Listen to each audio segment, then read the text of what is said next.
నమస్తే BC news కి స్వాగతం. నా పేరు నీలిమ. ముందుగా ముఖ్యాంశాలు. ఉప్పాడ మత్స్యకారుల సమస్యల పరిష్కారానికి 100 రోజుల గడువు కావాలన్న డిప్యూటీ సీఎం పవన్. న్యాయం చేయలేకపోతే రాజకీయాలు వదిలి వెళ్లిపోతారని ప్రకటన. ఐటీ ఎలక్ట్రానిక్స్ పరిశ్రమలకు పెండింగ్ ప్రోత్సాహకాలు వెంటనే చెల్లించాలని మంత్రి లోకేష్ నిర్ణయం.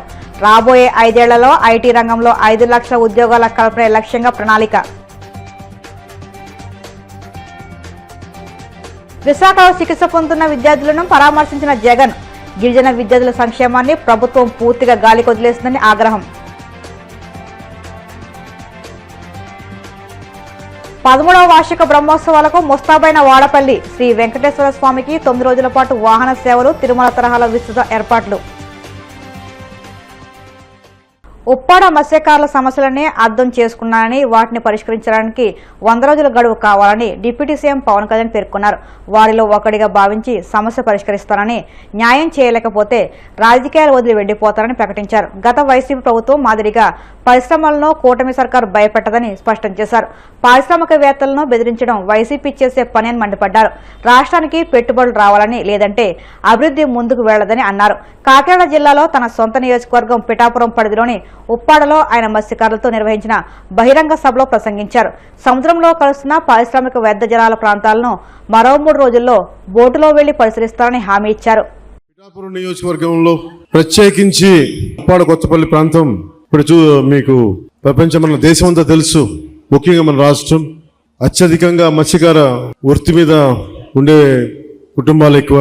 సో నా దృష్టికి దాదాపు 10 రోజుల క్రితం మత్స్యకార సోదరులందరూ ఇక్కడ 4 రోజులు ధర్నాలు చేశారు. అలాగే పరిశ్రమల కాలుష్యం వల్ల మత్స్యజాతి అంతరించిపోతా ఉంది అని మీరందరూ చేసింది నాకు చాలా బాధ కలిగించింది. ఎందుకంటే మన జీవనోపాధి మీకు ఇబ్బంది కలుగుతూ ఉంది, ఎలా చేయాలి ఏంటి అనేది వీటి మీద మాట్లాడుతూ వచ్చాం. మీరు నన్ను అఖండ మెజారిటీతో గెలిపించిన మీ పిఠాపురం ఎమ్మెల్యేగా అలాంటి మీకు అండగా ఉండటం మా అందరి బాధ్యత. కూటమి ప్రభుత్వం మత్స్యకారుల భరోసా కింద వేట నిషేధ సమయంలో 20,000 భృతిని అందించింది. మీ ప్రతి కష్టంలో నేను ఉన్నాను అని చెప్పడానికే ఈరోజు ఇక్కడ రావడం జరిగింది. 10వ తారీఖు వస్తానని చెప్పాం.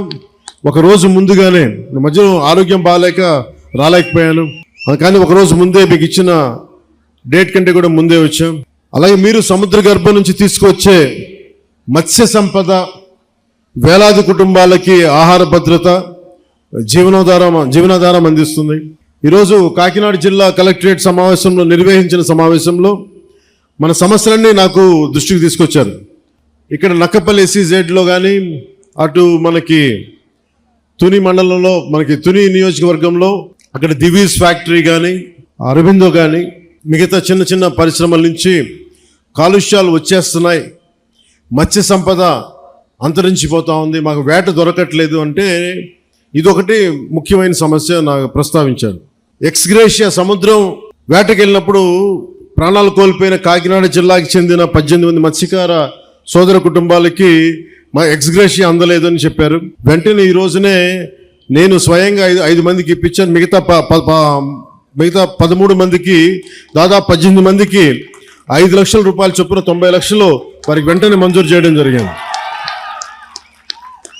సో ముందుగా ఈ సమస్యని ఒక మంచి శుభంతో మొదలు పెడదామని. ఒకటి పొల్యూషను, మన చేపలు మత్స్య సంపద కొంచెం దెబ్బతింటా ఉందని అదొక దృష్టికి పట్టుకొచ్చారు.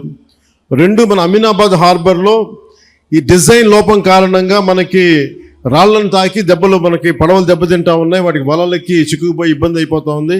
అదొక 2వ సమస్య చెప్పారు. అలాగే 3వది ఉప్పాడ సీ ప్రొటెక్షన్ వాల్ గురించి మాకు ఇంత జరుగుతూ ఉంది, దీనికి మీరు ఏం చేయబోతున్నారు అనేది.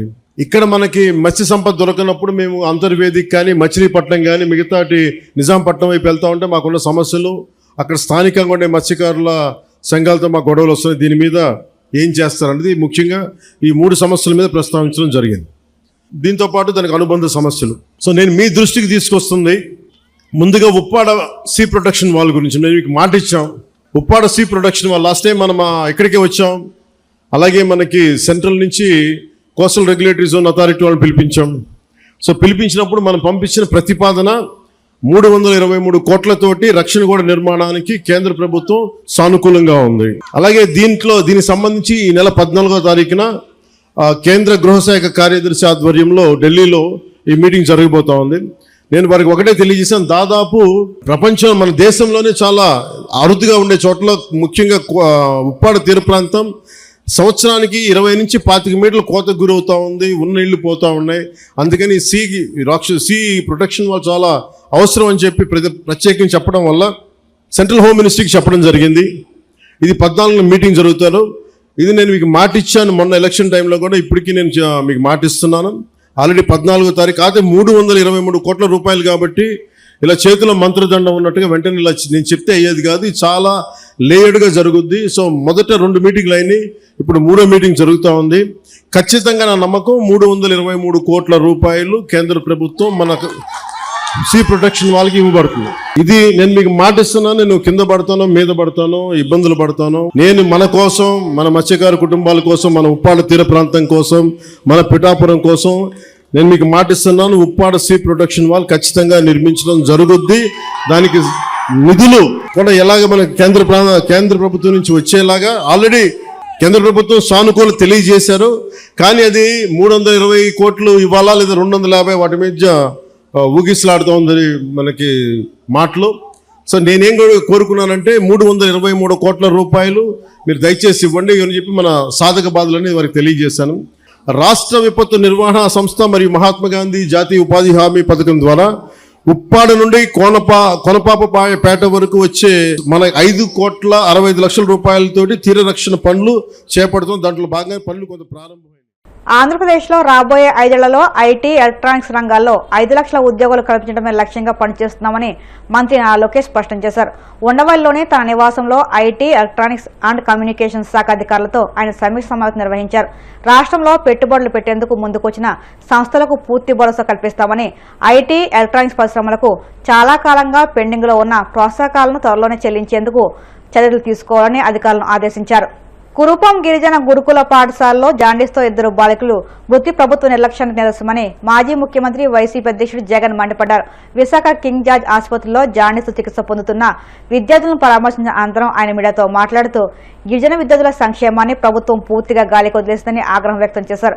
సురక్షిత తాగునీరు లేకపోవడం వల్లే ఒకే స్కూల్లో 170 మంది కలుషిత నీరు తాగడం వల్ల జాండీస్ బారిన పడితే అవగాహన లేని మంత్రులు వాటర్ కంటామినేషన్ కాదని చెప్పడంపై తీవ్ర అభ్యంతరం వ్యక్తం చేశారు. మృతి చెందిన విద్యార్థుల కుటుంబాలకు 25 లక్షల చొప్పున పరిహారం ఇవ్వాలని ప్రభుత్వాన్ని డిమాండ్ చేశారు. వైసీపీ తరపున వారికి 5 లక్షల చొప్పున పరిహారం ప్రకటించారు. డాక్టర్ బిఆర్ అంబేద్కర్ కోనసీమ జిల్లా వాడపల్లిలో శ్రీ వెంకటేశ్వర స్వామి 13వ వార్షిక బ్రహ్మోత్సవాలను శుక్రవారం నుంచి ఈ నెల 18వ తేదీ వరకు వైఖానస ఆగమశాస్త్ర ప్రకారం కండవల్లి రాజేశ్వర వరప్రసాదాచార్యులు బ్రహ్మోత్సవంలో ఘనంగా నిర్వహించనున్నారు. దీనికి సంబంధించి తిరుమల తరహాలో విస్తృత ఏర్పాట్లు చేశారు. ఆలయ ప్రాంగణంలో యాగశాలను సిద్ధం చేశారు.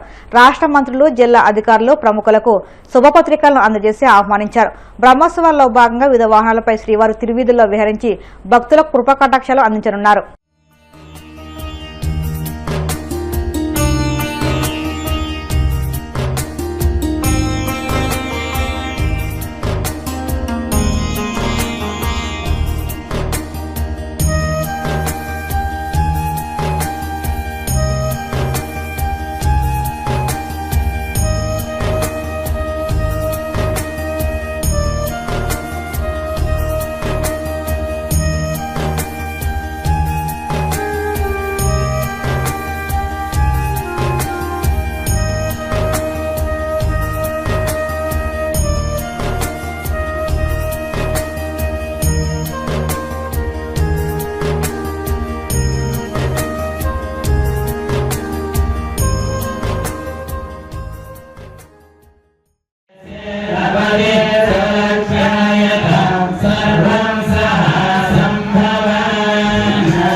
అనుసరించండి.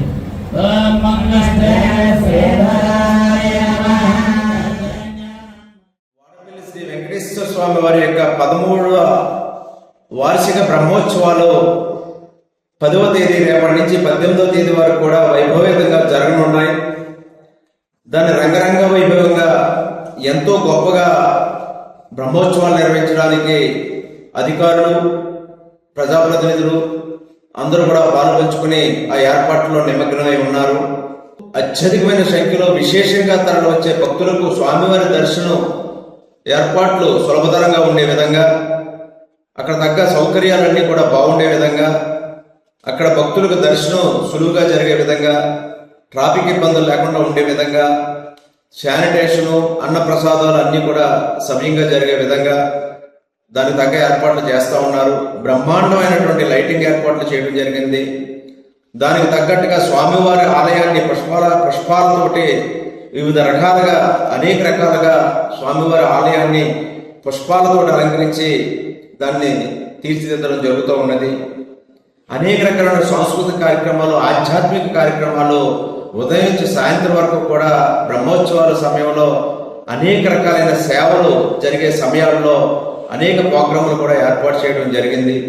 గత సంవత్సరం జరిగిన దానికంటే రెట్టింపు సంఖ్యలో ఈనాడు భక్తులందరూ తరలి వస్తారని అంచనా వేస్తూ ఉన్నాం. మహిళలు కూడా ఉచిత బస్సు ద్వారా అనేక మంది వస్తూ ఉన్నారు. దానికి తోడు కొత్తపేట నియోజకవర్గంలో ఉచితంగా బస్సులు ఏర్పాటు చేసి ప్రతి గ్రామం నుంచి కూడా మహిళలు, భక్తులు అందరూ, పిల్లలు అందరూ తరలి వచ్చి స్వామివారిని దర్శించి స్వామివారి కరుణాకటాక్షాలకు పాత్రులై శుభ ఫలితాలు పొందాలని కోరుకుంటూ ఉన్నారు. ఇప్పుడు కాసేపు ప్రకటనలు.